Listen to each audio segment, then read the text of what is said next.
Trading ஜேர்னியில சில விஷயங்கள நம்ம லெஸ் பண்ணிட்டா, அதனால கிடைக்க போற ப்ராஃபிட் அதிகமா இருக்கும்னு சொல்லுவாங்க. அதே மாரி ட்ரேடிங்ல நம்ம இம்பார்ட்டன்ட்டா யூஸ் பண்ணக்கூடிய 4 ரூல்ஸ பார்க்க போறோம். ஃபர்ஸ்ட், குறைவான ட்ரேட்ஸ், லெஸ் ட்ரேட்ஸ் நம்ம எப்ப எடுக்கிறோமோ, அதற்கான வின்னிங் ரேஷியோ அதிகமா இருக்கும். 2வது, குறைவான பியாஸ். நீங்க யூஸ் பண்ணக்கூடிய ட்ரேடிங் சார்ட்ல மேஜர் கரன்சிய மட்டும் நீங்க அதுவும் 1, 2 கரன்சிய நீங்க அனலைஸ் பண்ணீங்கன்னா, உங்களுடைய ஃபோக்கஸ் அதிகமா இருக்கும் அப்படின்னு சொல்றாங்க.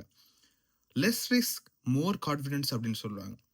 குறைவான அமௌண்ட் வச்சு, குறைவான அளவுல ட்ரேட் பண்றப்போ, அது இன்னும் உங்களுக்கு கான்ஃபிடன்ஸ கொண்டு வரும். அதனால உங்களுக்கு ஃபியர் குறையும் அப்படின்னு சொல்றாங்க.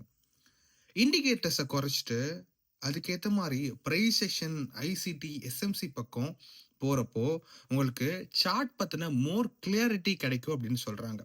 இந்த 4 ரூல்ஸையும் உங்களுடைய ட்ரேடிங் ஜர்னில ஃபாலோ பண்றீங்க அப்படின்னு சொன்னா, கட்டாயம் உங்களுக்கு கிராஜுவலா உங்களுக்கு ஒரு ப்ராஃபிட் அண்ட் கிராஜுவலா உங்களுக்கு ஒரு கெயின் கிடைக்கும் அப்படின்னு சொல்றாங்க. மறக்காம சேனல ஃபாலோ பண்ணிக்கோங்க.